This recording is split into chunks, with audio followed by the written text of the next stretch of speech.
Hi there, welcome to Legends of News with me, Dermot Murnaghan. This is the podcast that delves into the experiences and memories of the journalists who've been on the spot to witness some of the biggest stories unfold right in front of them over the last few decades. Basically, you could say they've been around the block a bit, just a bit.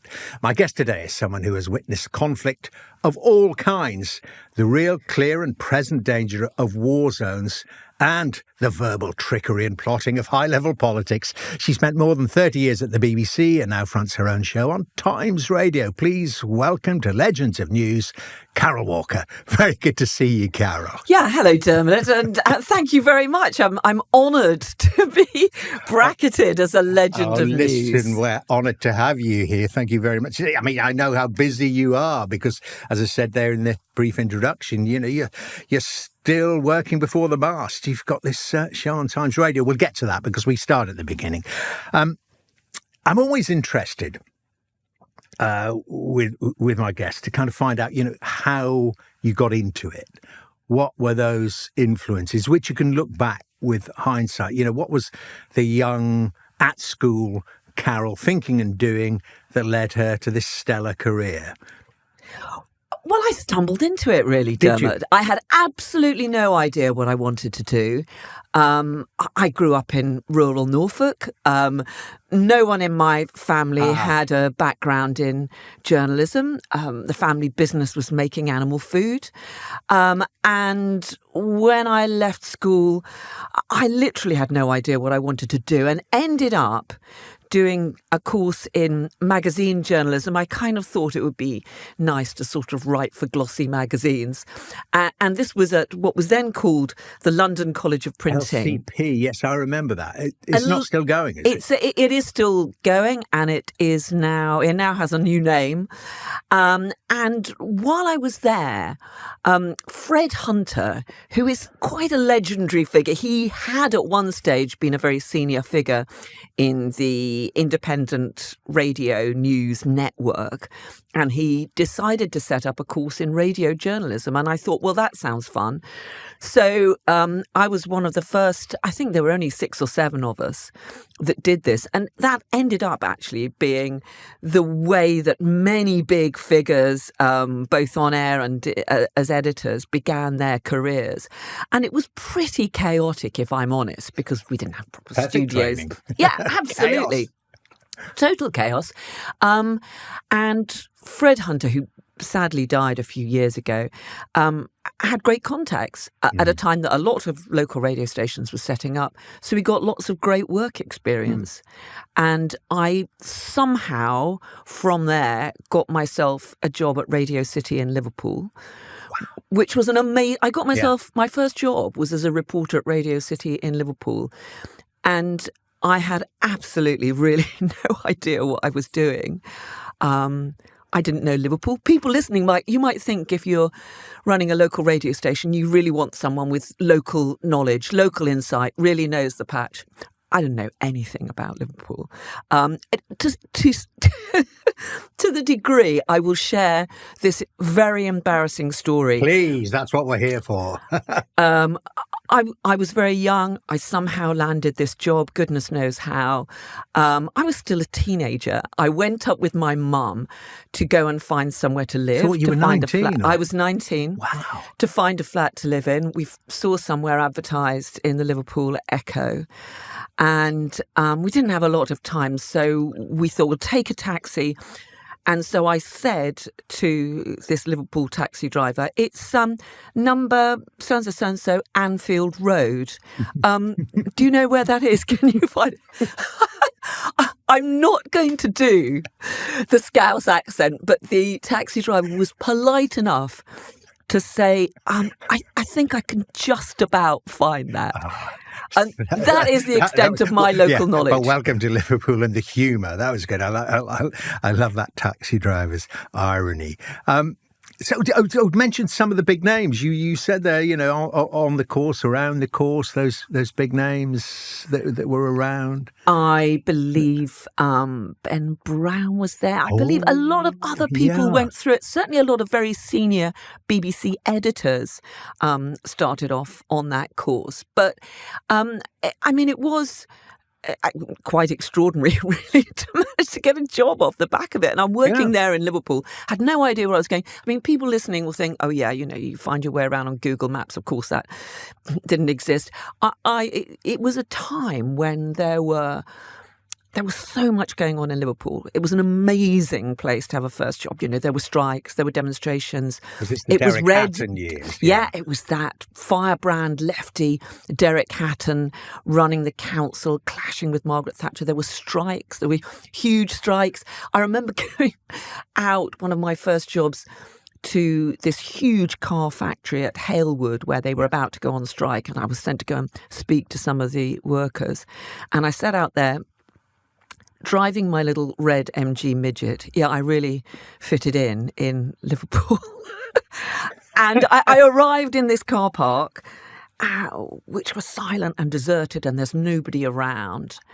And I suddenly hear this hooter go off, and this vast factory, the entire door lifts up, and hundreds of car workers are literally racing for their cars. And there's me sort of, hello, I'm from Radio City. Can I going on strike? Yeah, I had no idea what I was doing, Dermot, but it was an amazing But you had to hit the ground with your feet running. There must have been some of the trainees and whatever that didn't make it. I remember I went straight into local papers after journalism college. And I remember, because it was that, they were hard-nosed, weren't they, the news editors, and they were, okay, you're young, whatever, but if you can do it, they give you a chance. But if you can't, goodbye. Yeah, a lot of people who were on that course ended up working briefly in bits of journalism and then finding more sensible professions. In fact, one of my greatest friend, who's not a journalist any longer, we met on that course. You may remember Ian Parkinson, who at one stage was a very senior figure at Radio 1 at the BBC. He was on the same course with me. So there we are. So how long did you spend in Liverpool?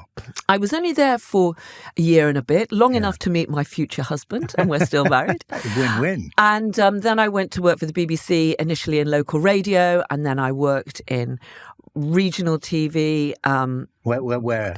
Back up in Norfolk, in Norwich, which was the last place I wanted to go and work. I really, I wanted to be in Manchester or Belfast. I wanted to be somewhere where something was happening. I found it very, very frustrating. But from there, I managed to get a job at National News with the BBC, where I began initially. Was that on radio or TV? It was on TV initially as a producer, but I was sent out to do a bit of what I'm sure you will remember, Dermot, a bit of legging, a bit of going out to gather an interview for a correspondent who's actually going to put the story together. And the secrets of the trade being told there. They don't go out and do it all themselves. Not all of them. And from there, I battled my way to a reporter's job and then a correspondent's job and a foreign correspondent's job. But that happened quite quickly. So, I mean, you then become a reporter late 80s. That would be, mid to late 80s. Mm-hmm. And some of the biggest stories around that still resonate, people who weren't even born then recognise them. The Lockerbie air crash, Zeebrugge, of course, the breakup of the Eastern Bloc, of the disappearance of the Soviet Union.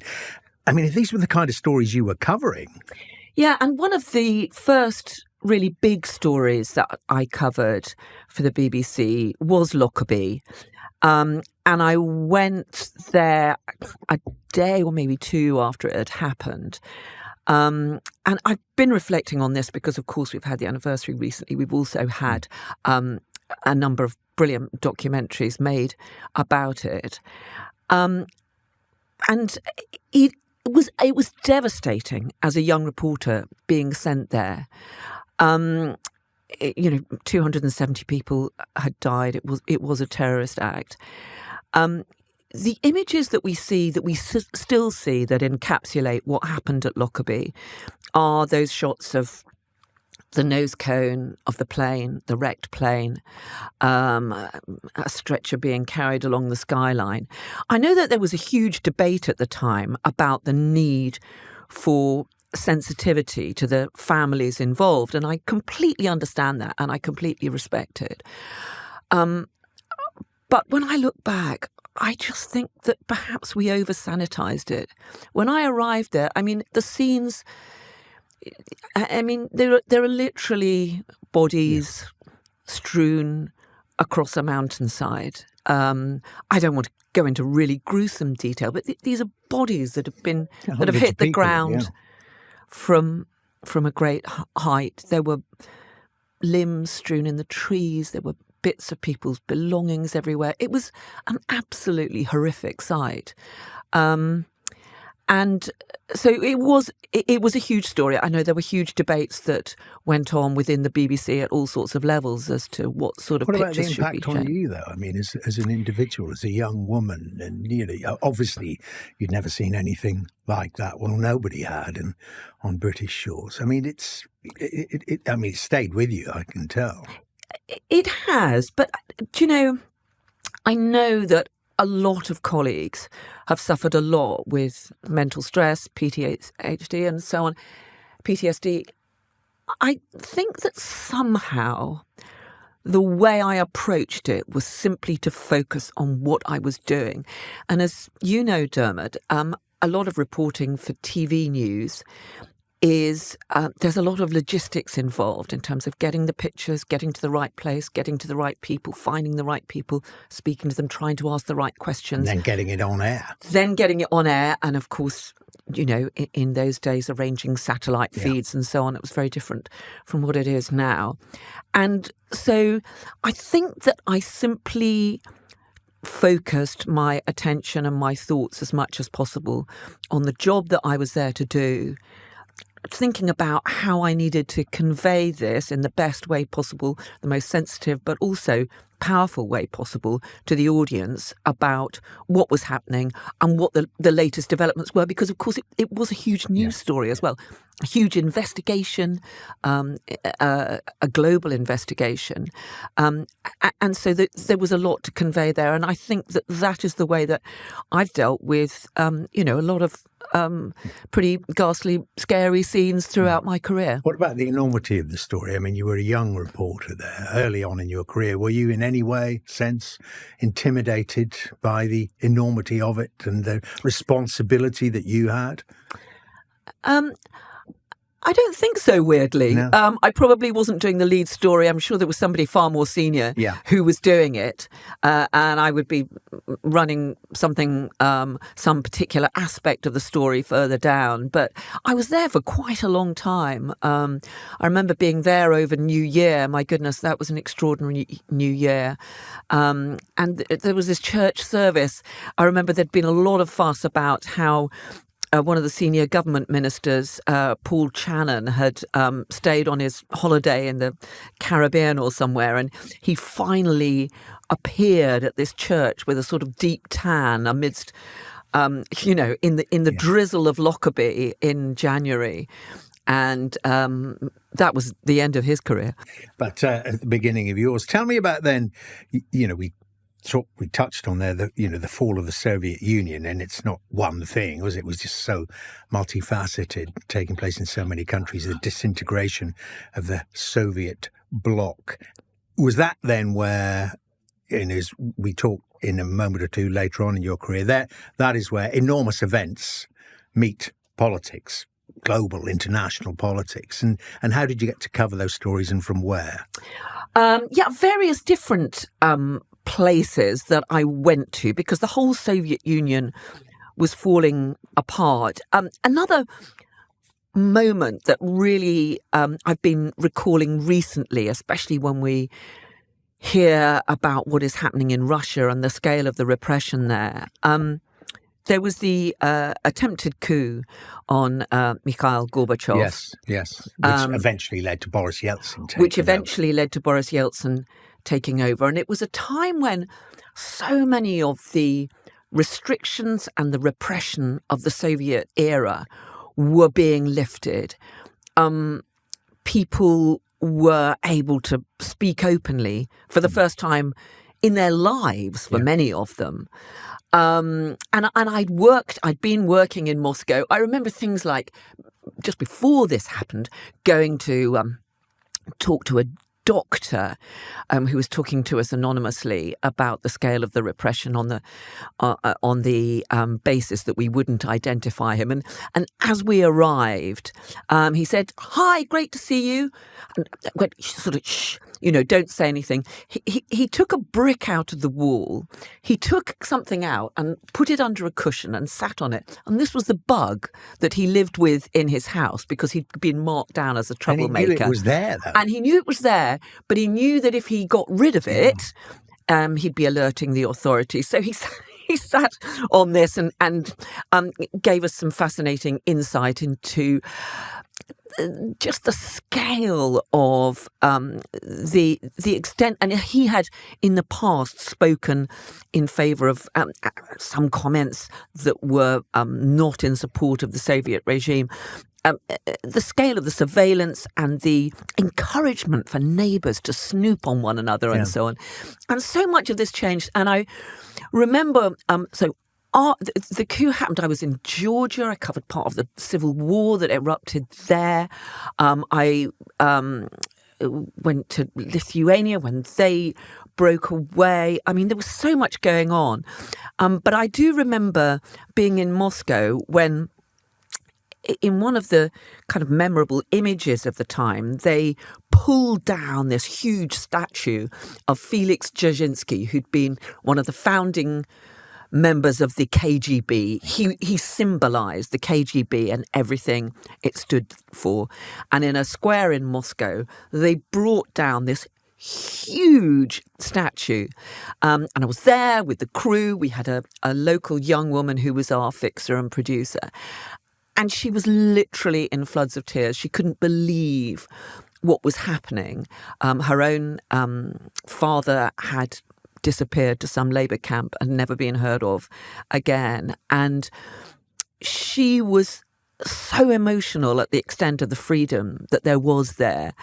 And when I look back now and you hear about the scale of the repression under President Putin, it is just an absolute tragedy. There was so much hope at that time, Dermot. Yeah. There were so many people who really thought their lives had changed for good. I remember going to this woman said, you must come here. And she took us to this vast vault, which was full of all the books that they'd had to impound because they weren't deemed suitable by the Soviet Union. And she'd been the caretaker. And she says, "You can have them. You can read them. You can have them all." And there was so much joy. There was so much emotion. Those were perhaps little tiny corners of what was going on. And it really just makes me reflect on what an absolute tragedy that so many of those freedoms have now been taken away. But at the same time, witnessing that was Vladimir Putin. He was based in East Germany as a young KGB officer, thinking, don't like the way this is going, and has found somewhere. I mean, it's history repeating itself in a different form, isn't it? I mean, he's now an autocrat, let's say, rather than a full-on dictator, but he's established over these many decades he's been in power now, an autocracy that operates ostensibly still as a democracy. Supposedly, except that anyone who speaks out against him suddenly find themselves falling out of a window, falling out of a balcony, sent to a gulag. Yeah, it's still happening, isn't it? But it just he's managing to keep it under the radar. Do you have a sense though from that period of optimism and hope that it could have gone a different way? That perhaps mistakes were made in the West in terms of, saying, well, what you really need is free market capitalism, let it rip throughout the 90s, and the population got poorer and poorer, and the oligarchs got richer and richer. I mean, I'm putting that in a nutshell, but that seems to be what happened. And then, along comes Vladimir Putin and say, well, you remember those good old days when you were looked after and, Russia was mighty? I can bring all that back.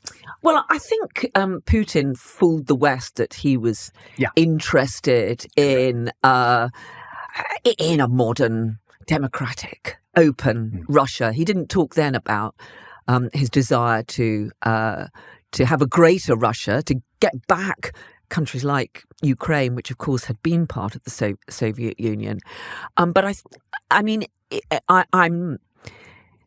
I'm no academic on this, but it does seem as though the West was desperate for him to succeed. They believed what he was saying. But what happened after that was, yes, it changes economically to a degree. And as you say, the oligarchs, had the free market and they were the ones that got rich. There was never really the same level of democratic reforms and changes. And many of those figures who had actually been powerful in the Soviet era, and I saw this in Romania, people who'd been powerful figures under one regime, under the Ceausescu's, suddenly discover that they've got democracy, and lo and behold, they're still running their local neighbourhoods. And I think that is part of that's part of the issue. And they've got an aluminium empire as well, suddenly privatised and funding it all. The other huge story of that era of more or less, the whole of the 90s, from the start of the 90s, was, of course, the breakup of former Yugoslavia, the Balkans, and the central role in that of Milosevic of Serbia. Now, you interviewed him, didn't you? How did you come across him? Yeah, well, I was trying to report on the Serb-Croat war, which happened before it kind of migrated into Bosnia. It was very difficult covering the war from the Serbian side because they were incredibly suspicious and wary of Western reporters. But we did, and we were sort of travelling from Belgrade to the front line. I have to say, Dermot, when I say the front line, this was a constantly fluctuating front line. It was very difficult. You didn't quite know where you were going. We had a local producer fixer working with us who was brilliant. But you never knew where you were going to be. And I remember we had on one occasion stopped to film an artillery battery in a field. And the local Serb forces took against this and rounded us up and said, right, you've got to come and speak to our commander. And they took us to a sort of half-ruined house on the front line and said, well, you're going to have to wait till our senior commander comes. And I saying, okay, well, so when's he going to be here?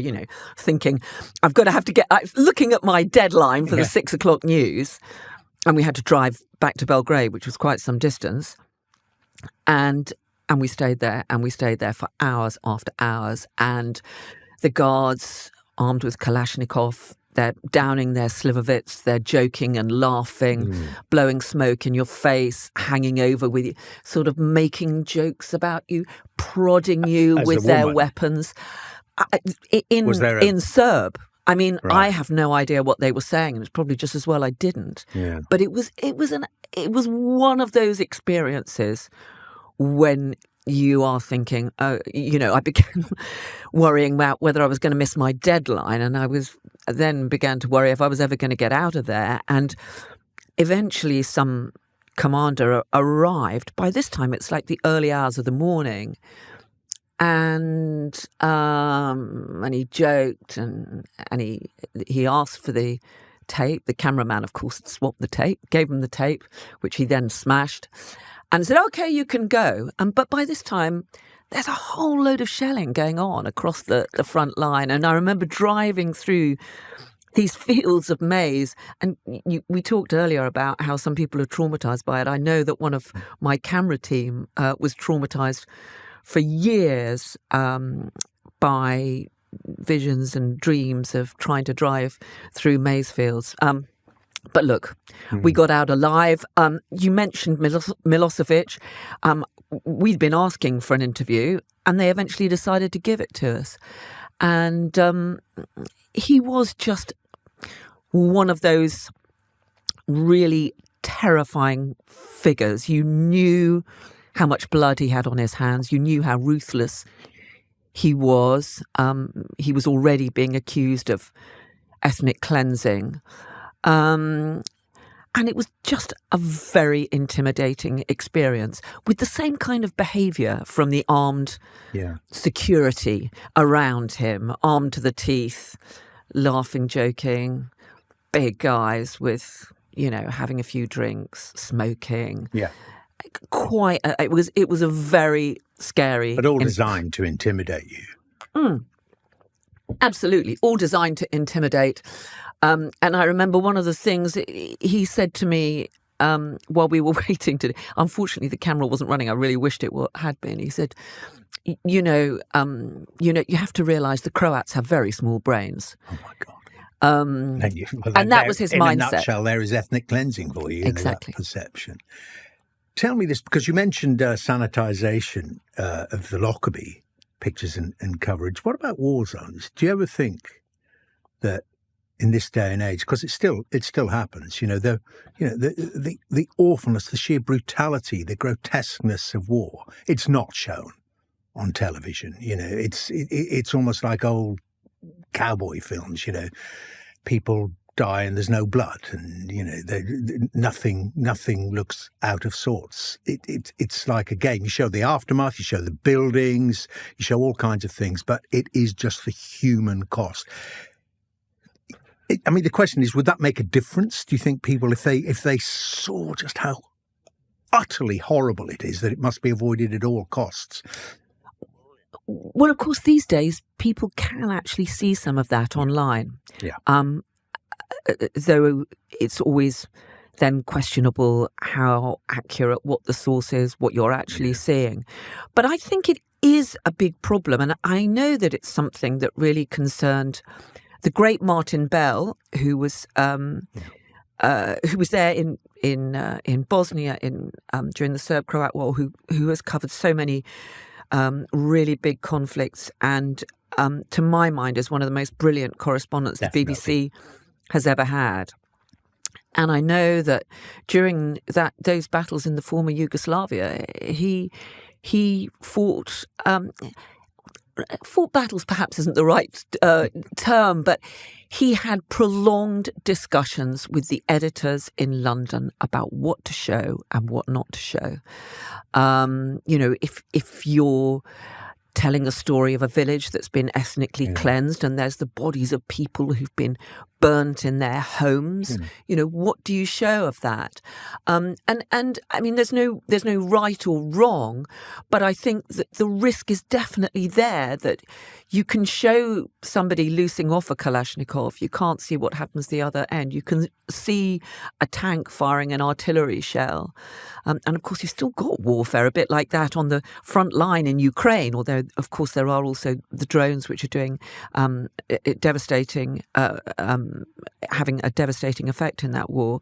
But you're not necessarily seeing what happens as a result of that to people. And there has to be sensitivity. An organisation like the BBC, it's not like someone on social media who can put up whatever they want. You have a responsibility to be sensitive, but we also have a responsibility to convey events as they happen. And I just think it's very important that those kinds of issues are addressed, are questioned, and that as broadcasters, you explain, what has happened. And to be fair, it is a continuing debate at all times, isn't it? Tell me how then you get into so-called pure politics. I mean, there's a huge dollop of politics involved in your international reporting, but then you became, and people more recently remember you as this doyen of the political world. Did you tire of being on the road, so to speak? I mean, obviously with politics, you go on the road on the aircraft and wherever the conferences and meetings are taking place. But was it something you wanted to do? To be honest, Dermot, when I returned to work after having my second child, and there was only 18, 19 months or so between the two of them, and I was working in the Foreign Affairs unit, and I found it pretty tough going. Yeah. There were, at that time, there were no allowances made for a mum with a baby and a toddler, 2 children under 2, working. And I was still being expected to drop everything at a moment's notice and travel. And that was very, very tough. incident that made me realise I needed to try and find a different direction was quite soon after I'd gone back to work. The Foreign Assignments editor called me over and said, "We've got a great idea. North Korea are going to start doing some guided, escorted tours. And we thought you could take a little camera. You could pose as a housewife." He used that phrase. "And you can get some footage from North Korea." And I mean, I genuinely had a dilemma. I didn't want to say no. And I thought, yeah. And I mean, this was okay before social media, but how long is it going to take even the North Korean intelligence services to work out that I'm somebody who has been on screen for the BBC for many years? Do I really want to spend the rest of my life in a North Korean gulag and never see my children again? And I had to say that I didn't think that this was an assignment that I could take. And so I managed to get myself an attachment where you're loaned from one bit of news to the next at Westminster. It was run at the time by a woman. And I remember when I went to have a chat with her, initially I got this sort of 6 months attachment. And she said, "Well, yeah, all right, we do need someone to fill in for somebody else. But I don't want to hear any crap about how you've got to go home because your babies are ill or anything like that." Okay. So that was the parameters. But at least I was then working in this country. Yeah. The hours were still all over the place. But I was, less likely to get shot at. My kids were more likely to still have a mum. And but I thought at that stage, well, I'll just do this for a couple of years or so, and I'll want to go back abroad. But politics got under my skin, and I stayed for another 20 years. You definitely did. I mean, you took to it like a duck to water. And it more or less coincided with the Blair years, which, looking back, I mean, was kind of a great revolution and a great, kind of opening of the clouds after the rather, and he's still around and his legacy's been reassessed. But the grey John Major years, then there was this young family taking over in Downing Street. Things can only get better. The D Ream song. I mean, it was, as I say, it seemed like a great dawning, and you were there. It was an extraordinary time to be working at Westminster. I arrived during the final year or so of John Major's time at Number 10. Tired administration. And Conservatives fighting amongst one another like ferrets in a sack, which was amazing. As a young political reporter, correspondent at that time, and I'd wander into the members' lobby, which you're allowed into as a political correspondent, to talk to people, and I would be absolutely astonished at the vitriol within the Conservative Party. And yes, Tony Blair on the up and up. And I was on the Blair battle bus in 97 when he won his first big landslide election victory, which was a moment of huge change in British politics. And it was a brilliant experience, an amazing experience, slightly surreal. When you're on the battle bus, an awful lot of the time, you're not actually on the same bus as the party leader. He would be on his own rather more luxurious one where we hacks were following along. But we did get a lot of time with him, and he'd wander back down the bus on a long journey back from some campaign visit and that was part have a of chat it, wasn't it? in his socks, have a beer. Yeah. I mean, he really did that very well. Do you think it was genuinely him, or do you think he just so understood communications and the media that it was slightly manipulated? I think that he had confidence in what he was saying and belief in his message. And he was there with Alistair Campbell, who these days does some other podcast, I guess. Yeah. I haven't heard of it. And they were relentlessly focused on the message. Yeah, of course, it's all part of getting the message across to the media, through the media, to the public. But he did have the confidence to open up a bit about himself. And although we see a lot of that these days, in 97 that was still relatively new. And undoubtedly he was incredibly skilled at, getting on with the media. That helps, doesn't it, when you're a politician and you're trying to put your message across? I think we were all aware of it. We were all wary of it. But it also meant that on air you could speak with authority about him, his mood, how he was approaching all of this. Because the campaign visits were very tightly controlled. We'd arrive in a little high street. He'd do his little stump speech. He'd shake a few hands, meet the local candidate, and then we'd all get back on the bus again. And there would always be a group of Labour Party supporters and red balloons and red flags. And Blair did it very well. And in fact, one of the things I remember from that is that as the group that were following him around for 5-6 weeks of the campaign, it got to the stage where we could actually recite his stump speech pretty much word for word. And Alistair Campbell thought that was an absolute triumph. Because this is the message. This is the message. This is what we want to get across. Those slogans on that famous pledge card are pretty thin, but this is the message. You guys have all got it. That's absolutely brilliant. I think that was the start of it. It's all so familiar to us now, but you mentioned there spin, the message, and it was Alistair Campbell, Peter Mandelson as well, just so tightly controlling that. And they had, more than an able communicator in the leader. But as I say, it was a revelation then, wasn't it? Because the previous election, 1992, John Major, he had a soapbox. And you could argue that was in itself. It might work spin, now. but it might actually be a revelation now. But then here was this it was very American. It was very Clinton as well, Blair's mate. And of course, that eventually became a huge problem for the Blair government. That spin became a massive issue. Alistair Campbell was seen to embody that. He ended up, of course, eventually standing down from his role as Blair's spokesman and director of communications. And of course, it really became an issue after the Iraq War, and the whole arguments about the documents and what we were told about the reasons for going to war and so on.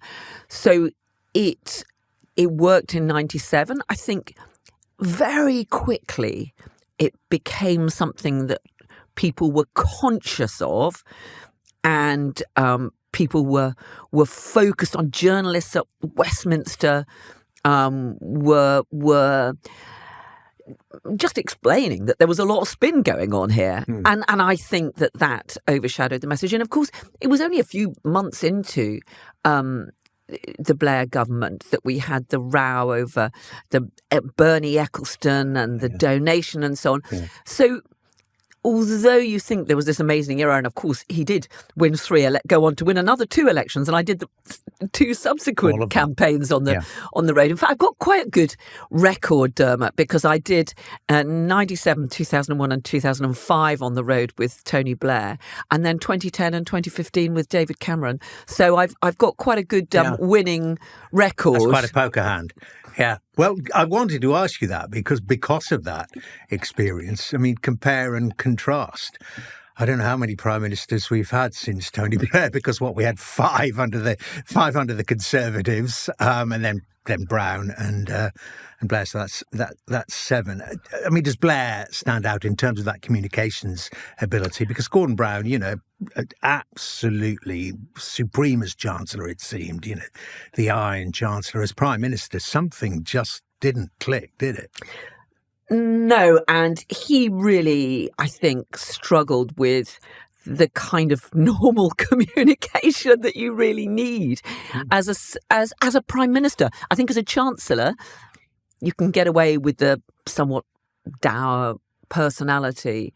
But, I remember going to events with Gordon Brown at receptions at number 10, and he'd go around shaking hands, and you could tell he absolutely hated it. and couldn't do the small talk.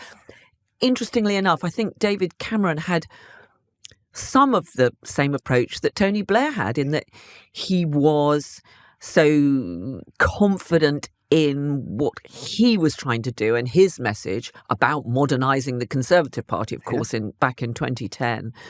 And he too, during the election campaign, would come and have a relaxed chat to journalists. And I remember there was a discussion at some stage about whether some comments were on or off the record, which is a perennial issue, particularly in political reporting, but of course more widely as well. And one of David Cameron's team said, well, look, he just takes the view that if he's speaking to a bus full of journalists, it's all going to get out. So you can just run whatever you like, anything he says. Right attitude, really, isn't it? Yeah. I mean, what do you think of Cameron? And, there was that, the dollop of Blair that he brought into the Conservatives, having the confidence to bring in the Liberal Democrats in coalition. I mean, obviously out of necessity as well to hold power. But then, kind of incorporating them. They made quite the double act early on, him and Nick Clegg. But then, of course, the wheels came off his bus, and how that huge election victory he had in 2015, when it was, the thinking was either Labour are going to get in or there's going to be another coalition, and he wins an outright majority. Do you think he then, with that confidence, flew too close to the sun? He called a referendum in the midst of an immigration crisis, the pictures of those people, refugees flooding over the border into Germany, and he calls a referendum which fundamentally became about that. I think David Cameron believes that without that long-term promise of a referendum, he might not have actually won the outright majority in 2015. It was interesting that during that 2015 election campaign, we spent a huge amount of time down in the south and southwest of England. And he took that swathe of seats off the Liberal Democrats. And that's what gave him the majority. Turned on his partner, and how. Exactly. And of course, the Liberal Democrats had been damaged by being in coalition with the Conservatives. And that was what brought about the unexpected Conservative majority. But I talked about confidence. David Cameron was supremely confident. He had won the independence referendum in Scotland, and he was absolutely convinced that he could end once and for all the rows within the Conservative Party over Europe by calling a referendum on our membership, and he was totally convinced he was going to win. And he went through that referendum campaign, and there was him. And if you remember, there was George Osborne, warning of the terrible damage that was going to be done if we left the European Union. Obama drafted in. Barack Obama. I'm not going to get into the arguments about whether he was right. But even going into the actual referendum itself, the polls suggested that he was going to win. 52-48, of course, it went the other way. And I remember I was about to do the early stint for the BBC on the morning after the referendum, when we were getting the results overnight. We'd had a few results coming in. I'd had a bit of sleep. I was just about to leave to go back in at around 4 a.m. in the morning. And the result came through. And it was one of those moments when you just know that this is a monumental decision. And I remember being in Downing Street, being crouched down there as David Cameron came out and announced that he was standing down. He'd lost the referendum. Do you think he had a choice in that? Because, in reality, because up to the referendum, he'd always said, whatever happens, all prime ministers have to say this, don't they? Whatever happens, I'll stay on and, oversee. But, they never actually addressed the idea of losing. So he came out and just thought, well, I've got to go, didn't he?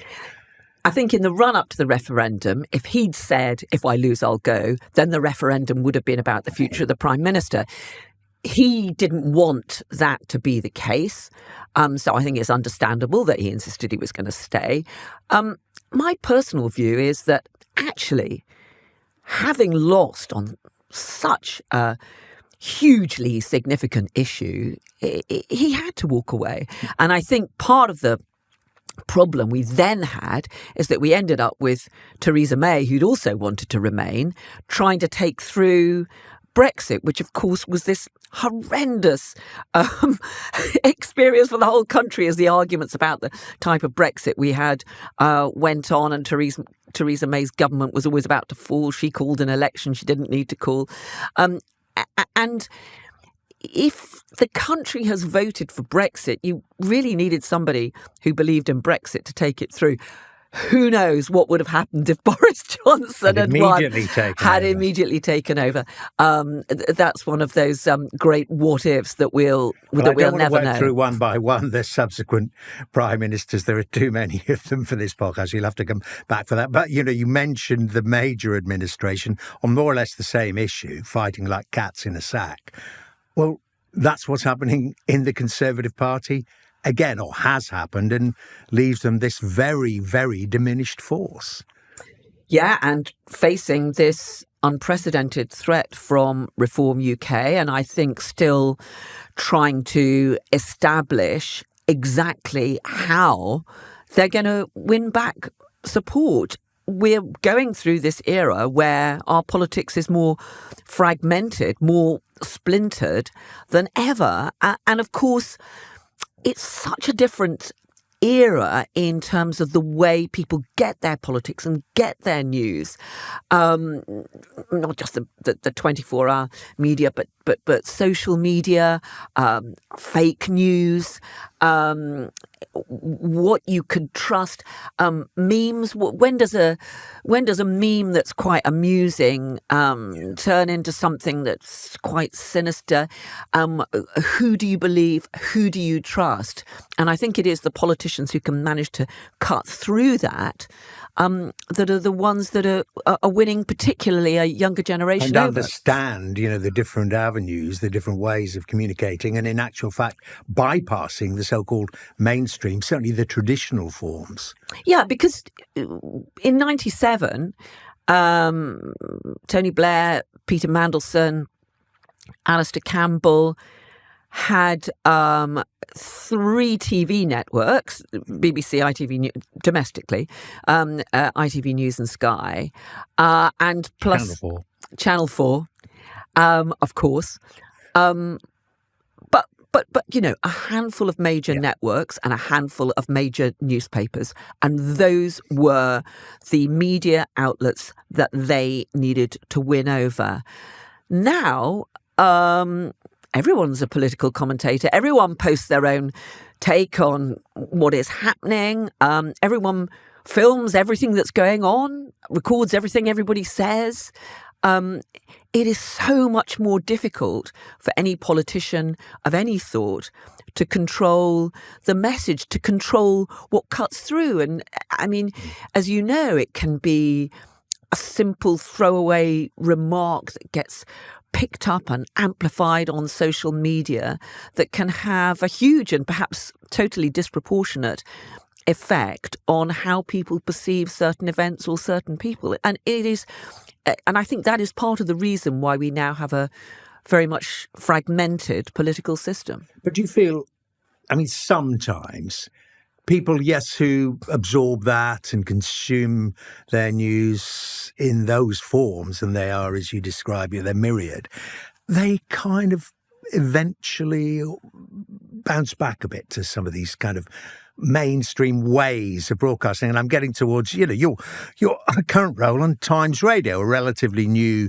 channel, but, they're still all coming on. You're still talking to and asking these wonderful questions and probing properly into these politicians and the big issues as well, not just necessarily the politicians themselves. And people kind of want that. The audience figures show that people still want to consume the kind of deep dive from experienced professionals.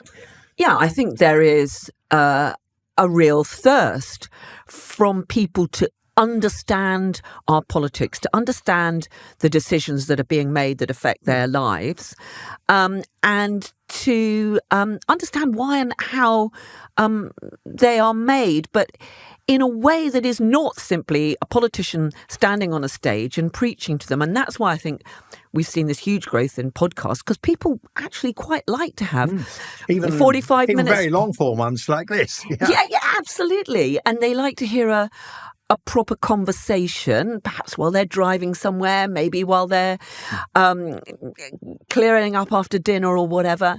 And people do have a thirst for news they can access and news that they can understand, and from people that they feel that they can trust. And I think that is why I think part of the concern is the extent to which a younger generation are reliant on TikTok.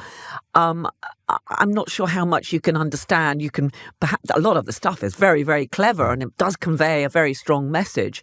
But I think that we have to hope, and we have to, I think, as journalists, continue to work to try to use trusted sources.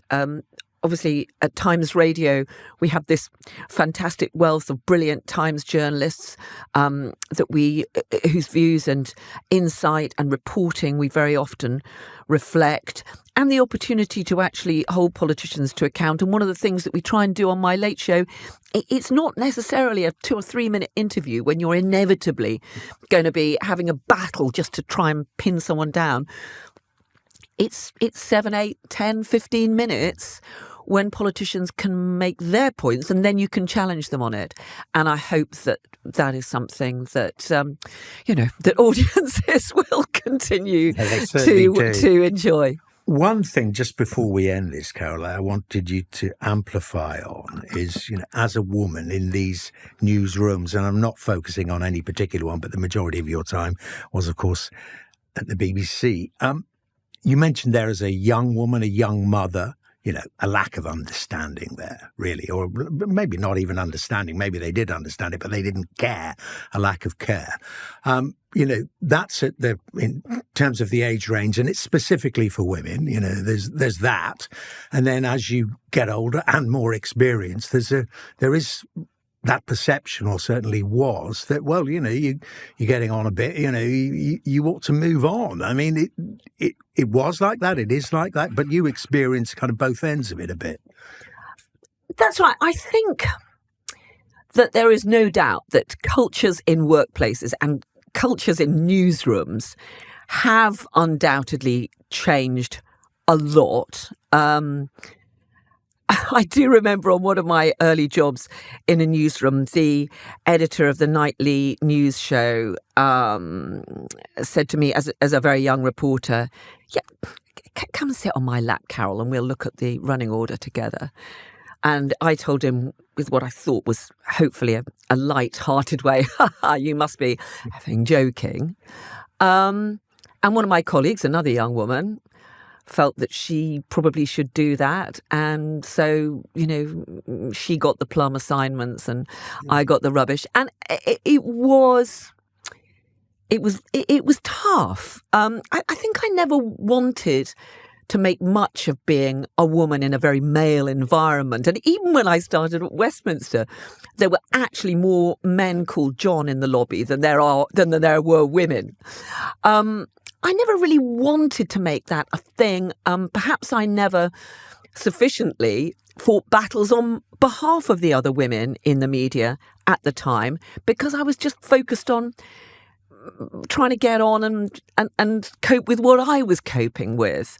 Thank goodness those cultures have changed. Thank goodness there is more understanding. I can remember being really, really annoyed when the first time one of the male editors at Westminster said, I'm leaving early because I'm going to my child's sports day.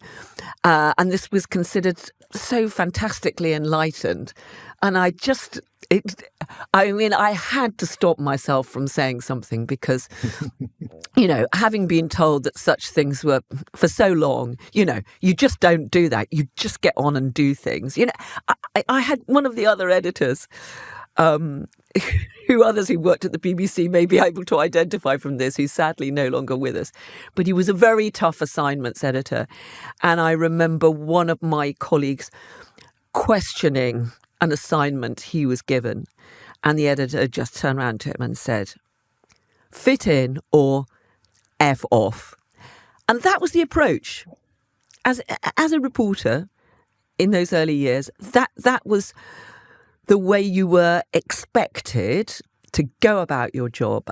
And I think that's what I tried to do. Well, all changed now. You certainly did. And viewers and listeners, if you want to see and hear more of the remarkable Carole Walker with those insights, Times Radio, the Times again? Times Radio, 10 till 1, Monday to Wednesday. 10 till 1, Monday to Wednesday. Carole, thank you very much indeed. And thank you very much for being on Legends of News. Very good to see you. It's been an absolute pleasure. Thank you, Dermot.